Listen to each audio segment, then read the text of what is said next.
Hello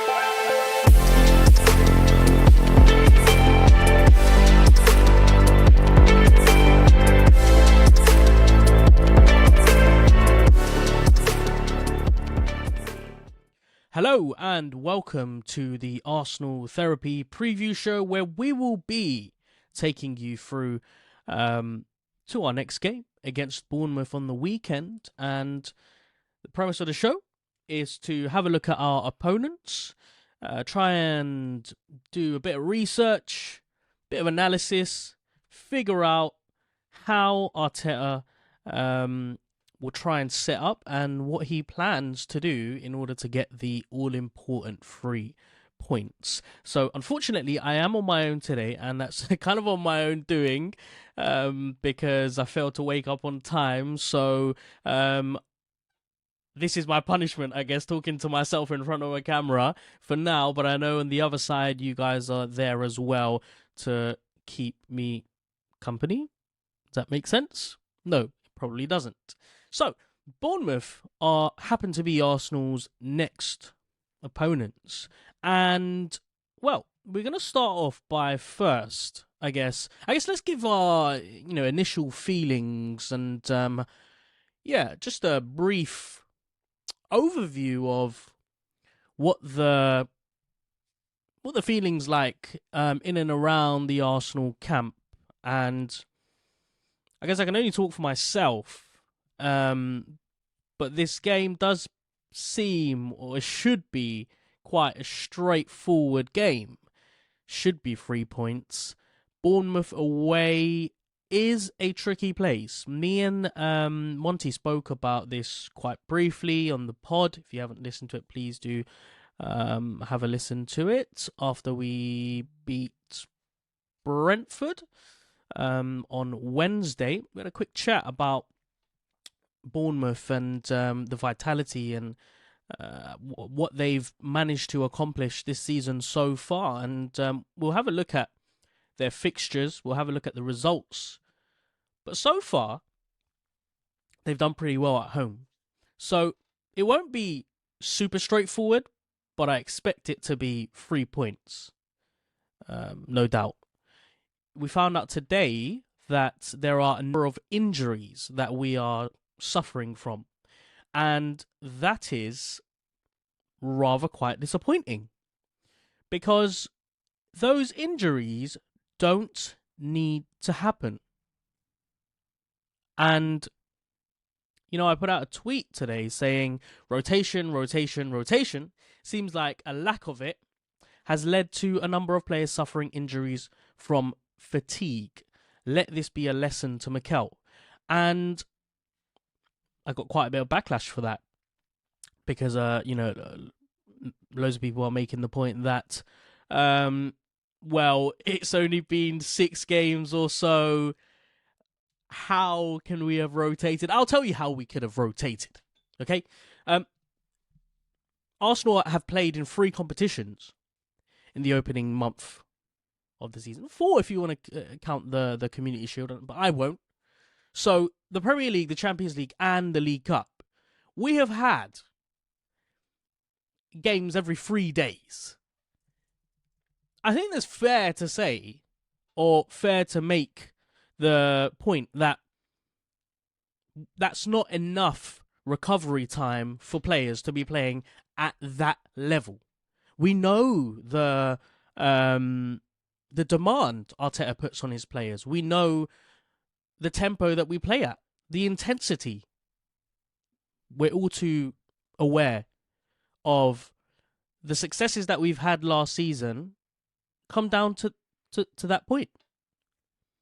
The continuous, high pressing, quick style of football, and unfortunately it's become a bit of a hindrance this season because of the lack of recovery time. So let's go back and have a look to see where it all started. And you'll see that it was Everton away on a Sunday. Then we had PSV on a Wednesday. Then Spurs on a Sunday, and then Brentford on a Wednesday. And now we play Bournemouth on a Saturday. Then we've got Lens on a Tuesday, City on a Sunday, and that run stops there. So we've still got 3 games where very, very little recovery time is available. No, did I say that right? Very little recovery time is available. It's not the way that I wanted to phrase it. But yeah, basically we've got very, very little recovery time, and we are without some big players, key players. It's my understanding that we're going to be, a number of players who in the beginning of the week we were told would return back quicker than we first anticipated. At the minute, the injury list consists of Partey, Timber, Saliba, Vieira, Saka, Martinelli, Rice, Trossard. So you got 8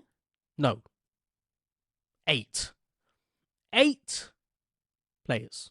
8 players. 8 key players. Big players. So at the end of this video, we're going to try and predict the starting lineup with the very little players that we've got left. But let's move on to Bournemouth and let's have a chat about what they have done up until this point. I'm going to put this up on the screen. So, where are you, Bournemouth? There you are. Okay. Here we are. Beginning of the season, they kicked off at home to West Ham. They drew that. First game of the season. Anything can happen. So that's kind of like we don't really read too much into that. Then they lost to Liverpool. 10 men Liverpool. Away at Anfield. Lost 2-0 to Spurs at home. We won't look at the EFL Cup because I don't think it matters too much now anyway. Brentford away, they took a point. Chelsea at home, they took a point. Really should have won that game though. I remember watching that game. They were all over them. Last 10 minutes especially. Brighton, they lost 3-1 to. And now they play us. So they've just beaten Stoke as well, 2-0. So the table shows us that they are teetering on the edge of the relegation zone. And they're yet to win a single game. But the home matches that they've played, for example, Chelsea, Spurs, West Ham. So they've taken 2 points. And actually, those 2 games in particular, I mean, say what you will about Chelsea. Chelsea are still,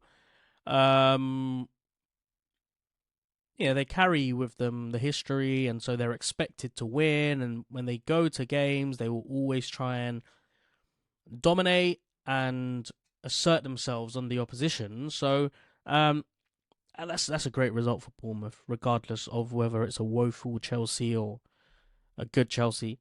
West Ham, who have been quite well this season, they've impressed so far, and the only team they lost to was Spurs. And again, resurgence of Spurs, and with under Ange, it's looking fairly good for them. Now, let's go into these games and let's actually have a look to see what the story tells us. So, statistics.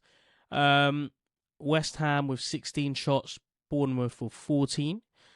They had 5 on target, West Ham 3 on target, dominated the possession. And so it looks like, I didn't watch this game, but it looks like, judging by these numbers, they should have won that game, or they came the closest to winning that game. Starting lineup: Neto in goal, Max Aarons, Senesi, Billings, Christie, Brooks, Solanke. So those are the players that stick out for me. I don't know what signings that they made. Was Justin Clivert one of them? Let's have a look. 24 years old. I believe he is a brand new signing. Yes. Good player. So that first game against West Ham, it shows that they were very much in control. Then we move to Liverpool. Yep, we lost at Anfield. And as the stats show, they were dominated. They still managed to get 13 shots away, which is pretty good considering Liverpool had 26. Usually when an opposition has that many shots, you get very, very little. But it seems to suggest that the game might have been a little bit open during periods of the game. Only managing to complete 300 passes. So, they very much went to Anfield with the mindset of sitting off and counter-attacking. And the lineup, so again, the same lineup, exactly the same as they played against West Ham. Punished for it, though. Familiar faces in Solanke and Billing, who are, I would probably say, maybe two of their standout players. They've been there for a while now. Anthony. Who is this Anthony? Jaden Anthony. How long has he been there? Is he a new signing as well? Let's have a look. No. He was on loan to Leeds last season. An academy player who has come up the ranks. One of our very own, actually. Went to Bournemouth in 2016. And then he's just climbed his way all the way up to the first team. So good on him. And a youthful individual, 23 years old. So we move on from the Liverpool game then. And now we have a look at the game at home to Tottenham. And again, considering who they were playing, managed to get 11 shots. So far, they've had more than 10 shots in each of their games, which is good. It just shows that they have an attacking intent. Well, it's good for them. Might be a little bit difficult for us. If we're giving them that many shots, it risks one going in the back of the net. So, Spurs are 57% possession, 43% possession. I do want to say, there's a massive caveat to looking at all of these stats, especially the possession one. In modern football, I think possession has very little influence in the overall picture of the way the game is played. Because you can have all the possession in the world and play it in your, defensive third and it not mean anything. Which a lot of teams are doing nowadays, actually, trying to find a way to beat that first line of defence. Because if you look at the way that Arteta and Pep play, they leave big holes in midfield. In order to get past that first line into the opposition half and then straight down whichever attacking route that they go down. So these possession stats, whether it be Spurs having 57 or Bournemouth, has very little implications of the overall picture of what happened in the game. You could have that possession stat. I mean, for example, in the first half against Spurs, when we played them, they held the lion's share of possession, but we know that they were reduced to playing football in their own half, struggling as well. Whereas in the second half, we had more possession, but we had the poorer half. So let's have a look at the lineup. Neto in goal. Max Aarons again. I'm not sure who this is. Zabani. 21 years old. He is Ukrainian. And he just moved in January. This January. So he's been at the club for a while then. Wow. Quite a substantial fee as well, which suggests that he's maybe a half-decent player. Who knows? Maybe if we go on to the SofaScore, we can have a look at him in a little bit more detail. But started all their games so far, Zabani, Lloyd Kelly, Kirkers, Christie, Rothwell, Semenyo. Why have I heard that name from? Semenyo. Another one who I believe is new. Again, this year. And a championship veteran, it seems like. So, he's only 23 years old. Got quite a young team, don't they? Justin Kluivert played his first game. Dominic Solanke and Billings as well. So, the usual suspects. Ended up losing 2-0. So, then we move on to Brentford away. Tough place. Not an easy place to go to. Ended up drawing 2-2. And this is quite impressive because of the 12 shots, 5 on target, they get 2 goals. So that's about 40% conversion. More or less. Is that? I would say so. 40-ish. 40-something. Not holding that much possession, but again, it shows me that they're a very good counter-attacking side. Quite a physical game as well with 13 fouls. So, Brentford, on the other hand, 21 shots, 7 on target. So their conversion, I mean, we judging by this game and also the one that they lost against us, we can say that their finishing abilities aren't their best traits and something that they need to work on really quickly because they're good at, dominating periods of the game as they did against Bournemouth, but finishing not quite there. And again, very similar looking starting lineup. We know Zabani plays all the games. We know Max Aarons plays all of their games. Senesi as well. Christie, Semenyo, Billing, Solanke. Kluivert start again. And, we have to be honest with ourselves and be a bit blunt. They're not a great side. On paper, they're not, I'm not too worried about playing against Billing and Phillips. Did I say that right? Is it Phillips?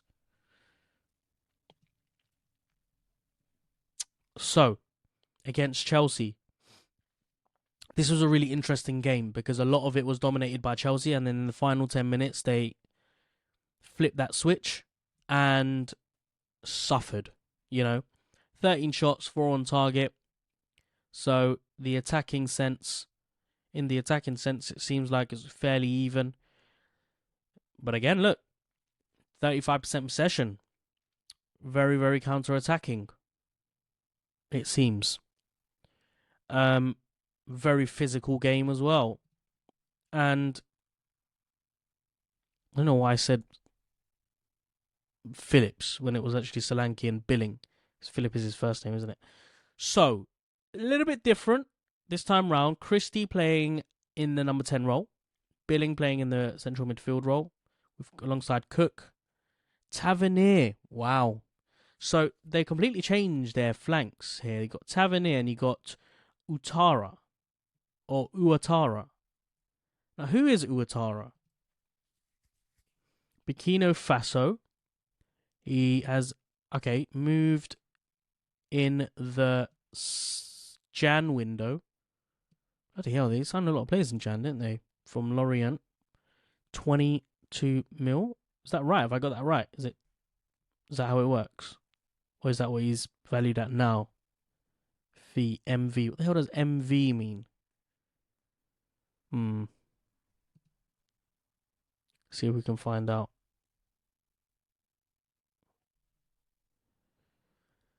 I'm not sure. I don't want to bore you guys with semantics.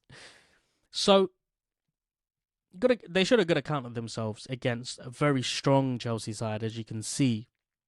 Sassy, Silva, Colwell, Gusto, Ugochukwu. Who did he? It's an academy player. Gallagher, Sterling, Fernandez, Mudryk, Nicholas Jackson. I remember Jackson missed a good few sitters in that game. So, a point which gives them a lot of confidence, but they get knocked back down against Brighton, who are one of the sides to watch out for this season. Currently sit third. They're doing very, very well. Again, 38% possession, 12 shots. They're getting a lot of shots away, which means that they're either very good counter-attacking side, or with players like Solanke, Billing, they've got two figures, dominant figures in the air, who are able to win those first balls, those aerial battles. Cliver, I remember watching and feeling quite impressed by against Chelsea. Tavernier as well. Very quick, pacey players, good agility, low centre of gravity. Lewis Cook, an all-round decent midfielder. Not sure about Christie, to be honest. But at the back, you know. That's their weak spot, isn't it? And now they face us. So, let me stop the screen share. And so, we go to them with a number of injuries. How do we approach the game? How do we beat them? And actually, who stands out for them? So, we noticed in a lot of those games, they were probably the defensive side, or a side that were retreating to playing in a low block. You can only assume. But they didn't have the majority of the ball in a number of games. I think the only game that they had most possession was the first game against West Ham. So, begs the question, what are their strengths? What are their attacking routes? What players to look out for? I think there are 3 players to look out for. Maybe 2. I don't know. Maybe 3. Back of my head, I'll be looking out for Billing. I'll be looking out for Tavernier and Cliver.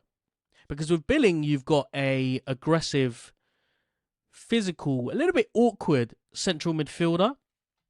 Let's have a look at his stats in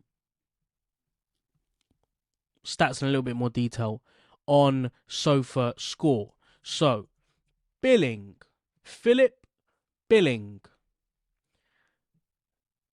Denmark, 27 years old. I mean, his heat map is crazy. Let's share the screen and show you what this guy has been up to. So, for the games that they played well in, he got a pretty decent score. And if you look at that heat map there, that's mad. He's everywhere, right? And he's quite tall, he's quite awkward. So, let's see, averaging 88 minutes per game. Hasn't got many goals. And averaging 48 touches per game. I want to look at this game against Chelsea and what he accomplished there. So, Lewis Cook had a really good game there as well. 44 touches, 19 out of 25 accurate passes made. Long balls 3, ground duels 8. So defensively, he's won 5 of those. Defensively, he looks pretty good. Lewis Cook, I'm assuming, had a lot of the ball playing dominance. 54 touches, 30 out of 35 accurate passes made, 4 long balls, and 10. So 6 out of 10 of those ground duels won. I like Billing because, like I said, he's a bit of an unorthodox type of player. You don't really know how to approach someone like him. He's got long legs. He kind of drags himself across the pitch, but he makes it look good. So again, let's have a look at the lineup over here. Billing with a 7.1, Christie with a 7.6. It's often the central midfielder who has the higher score, because I'm assuming he is crucial to the way that they move the ball forward. 51 touches, averaging about 50 touches. 28 out of 33 accurate passes made. Ground duels, 4 out of 6 won. Long balls, that's the one I'm interested in, 2. If we look at Ryan Christie, let's see his long balls. 2. And this was a game where did they draw this? Who's this against? Oh yeah, the 2-2 draw to Brentford. So yeah, I'm gonna stick with my 3. He didn't have a very good rating against Brentford, but against us, I just get the impression that the wingers will have a lot of freedom. Tavernier on this occasion, looking pretty good. And finally, just before I go back to waffling, Clive over 6.5. He hasn't really introduced himself, but again, take these ratings with a pinch of salt, because I'm very much a type of individual who likes to look at players with eyes and, make a judgment based on that. He is a very good player. He is someone who is not afraid to run at players, run at the opposition, create dangerous, attacking moves. So, and I guess that this leads me to us. Who can we bring on? Who can we play against Bournemouth? We have to have one eye on the City game next weekend. Now, this requires a bit of strategy thinking, almost like you're playing a game of chess where you're looking 2 steps ahead. We've got a game in the midweek against Lens in the Champions League. Then we've got City and we've got Bournemouth as well. So how do we manage the squad? What's the best way to, juggle players, juggle minutes as well? Against Bournemouth, your best bet is to probably use what you've got at your disposal. Against Lens in the Champions League, you don't play a strong squad. It's as simple as that. I don't care whether it's a Champions League game, and I think we need to be quite honest with ourselves when we look at our oppositions in the Champions League. We're probably going to beat them. They don't look that strong. It doesn't look like they're going to go make, a big sort of, what's the word I'm looking for? I don't know the word that I'm looking for.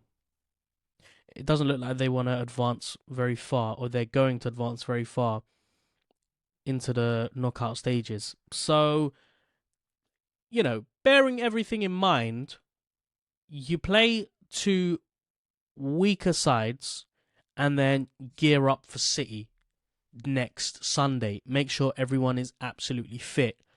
Maybe you manage minutes in the Champions League to make sure that everyone is fit and sharp, but certainly against Bournemouth, we try and play it safe. Now, one of the main, debates for discussion will be who starts in goal. Ramsdale, Raya. There's no fitness issues there. There's no injury issues there. Now it's about managing expectations and also keeping individuals happy. So, who do I go for? If I'm playing Bournemouth, I'm looking at the Champions League and I'm looking at the City game. Ultimately, whoever plays the City game, we know that individual will be number 1. Or it might be a case that we have a specific game plan deployed, in which case whoever plays will be integral to the strategy that we deploy. But because they're both so similar in the way that they play, there's nothing really distinguishing about any individual. Both have very similar traits. I guess the only thing that differs is the personality traits, but the playing style fairly similar. So I personally would like to see Aaron Ramsdale continue playing games because he showed such a great account of himself against Brentford that I think he's deserved to keep his place. Having said that, though, I want to see him play in the Champions League as well. I think he deserves to have that moment, and unfortunately, he wasn't able to get that against PSV. So, again, just for the purposes of managing expectations, keeping everyone happy, I'd put David Raya back in against Bournemouth. They're both as good as each other. It doesn't really matter who plays in goal, which is such an amazing thing to have, really. Not many clubs can brag about having two, top-class keepers. So, play David Raya against Bournemouth, play Ramsdale in the Champions League, and I'll let Arteta pick the keeper for City next weekend. Back four, who have we got available? Well, we know Saliba's out, so he is ruled out. Timber's been out for a while. So who have we got playing down the middle? Well, who's available? We know that Gabriel will have to start, and I'm a little bit concerned, if I'm being honest, with playing Gabriel. In the number of games that he's played so far, he seems like next on the list to suffer an injury. I would love to see Kivior play, whether that be in a centre-back role, left-sided centre-back role, or as a left-back. But if he plays as a left-back, then Zinchenko doesn't play. And Zinchenko's already been on the bench. Came on in the second half against Brentford, but he looks sharp and he looks ready. So I'll play Zinchenko out on the left. Then I'm going to go really extremely wild here, and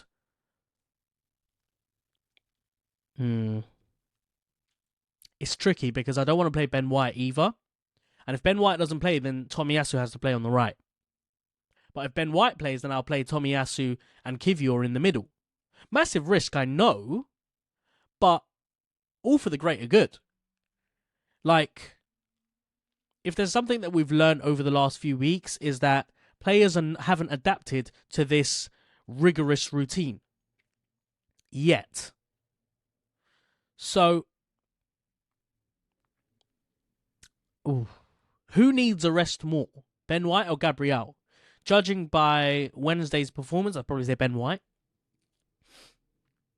He needs that rest. He looks flat. He looks really deflated, lacking in energy. So we'll go for Gabriel and Kivior in the middle, Tomiyasu on the right, Zinchenko on the left. Now we move on to our centre mids. Our two centre mids. I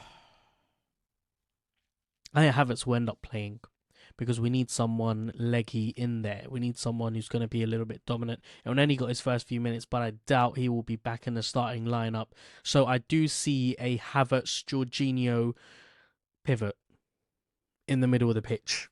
Jorginho did really, really well against Brentford. So I do see him continuing on from that game. And Havertz just needs as much game time as he can get, to be honest, in order to find his form. Then we've got the all-important... now, in this season, Arteta doesn't play with two pivots. He plays with one, and then he'll play with two number 8s. So really, it's Jorginho playing in the middle as the 6, and then you've got two 8s on either side. So you've got Havertz on the left and someone on the right. We're not sure who. My guess would be... I don't know. Because Emil Smith-Rowe predominantly plays down the left-hand side as well. Ooh. Problematic. probably Vieira. But does Arteta play Vieira, Jorginho, and Havertz? The only other options we've got are Elneny, Odegaard, right? And Emil Smith-Rowe. Those three. If we're going for a mix and match, and if we're saying that we need to play our strongest team against City, then first team players who are available, who are the individuals we're used to seeing, like Odegaard, will have to play against Bournemouth. So we go Odegaard on the right, Havertz on the left, Jorginho as the 6. Then our front 3. Without Bukayo Saka, it's going to have to be Reece Nelson. But then who plays on the left? Because we don't have Trossard. So in that case, it's going to have to be Jesus. Eddie playing down the middle. That is our starting 11. Other than that, I don't know what other variations we have. So, and if we're playing with those 11 players, it has to be we have to play it at quite a steady tempo. I think it would be naive of us to play with such ferocity. I think we need to manage the game well in the opening 15-20 minutes, try and get a good, calm, steady tempo. When you've got players like Jorginho and Havertz playing, we can't play that fast, quick pace, high pressing style, because we will get done on the counter-attack. And we know that Bournemouth will try and set up to play on the counter-attack. So what we need to do is get Jorginho and Havertz as involved as possible with, holding possession, trying to dictate which way we go, get it from one side of the pitch to the other, find an opening, and then release. So Odegaard's going to be quite crucial as well in making sure that he plays that final pass. He will be crucial to play, because let's be honest, we're not going to get as many overlapping runners with Tomiyasu and Kivior if they start. Tomiyasu and Kivior need to be quite integral in the way that we dominate possession, in the way that we kind of suffocate the opposition. No, it's not going to be Kivior. Kivior's playing as a centre-back. It'll be Zinchenko. Same as Zinchenko, again. We've got too many technically good players on the pitch to try and, go gung-ho. We need to be a little bit more calculated and try and minimize risk. So don't play an aggressive high line. There's no need to. Try and keep a good shape where we're spread out across the pitch, where the defensive players are holding their line just outside of the box if we have to, if we're attacking. Otherwise, hold your positions, play around them. They're not the most effective technical side. I don't think they have enough attacking players, enough good attacking players to beat us when we're holding our shape, when we're not necessarily playing a low block, but just a standard shape. So yeah, I think be quite calm, keep things as basic as possible. No need to make anything overcomplicated. And then when you're able to, get Jesus and Nketiah in behind. Don't go for the long balls, because unless obviously you've got Havertz there who can win those aerial duels. He's really good at those. But I don't think there's any need for us. I think we just we completely slow down the game for them. Does that play into their strength though? I don't know, because it seems like they are a counter-attacking side who might suit playing against a aggressive side. So in order to beat them with this group of players, don't be super aggressive. So that's what I think. I think that's the best way to go about beating them. I think that we need to respond as well to that draw against Spurs, and the pressure is going to be felt. But also, this is a very good opportunity for players like Reece Nelson, Fabio Vieira, Kivior if he plays, Tomiyasu as well, even players like Havertz as well, who, with the circumstances, has another opportunity. And I think in the back of his mind, he'll know that his time is ticking. It's elapsing. So a lot of these players will have a lot to prove and will want to continue performing at a high level from the midweek game against Brentford. So I'm really keen, excited and eager to see what this fixture brings. A dress rehearsal for the game against City, the big one. There's no excuses. We must bring the 3 points. Am I bothered to see a super polished performance with 3+ goals? No. I want to see the game out because I know we're good enough with our strongest 11 to beat anyone when we're performing at optimal level. So these are very different circumstances that we're playing under. Albeit without our, some of our really crucial players. Don't forget, Thomas Partey hasn't featured at all, basically. Bukayo Saka, Martinelli, Urian Timber, who made a huge difference in the 2 games that he played for us, and Trossard as well. So, so I'm not demanding a perfect performance. I just want 3 points. But also at the same time, I don't want to be steamrolled by the opposition, by Bournemouth. I don't want to make it look like we got lucky or we didn't deserve the 3 points. So yeah, I'm gonna leave it there. I want to say a massive thank you to everyone who's watched up until this point. Thank you very, very much. If you enjoyed this video, please do make sure to like it. Subscribe to the channel if you are new, if this is the first time you're watching. And also, share it around if you felt like anything I said was,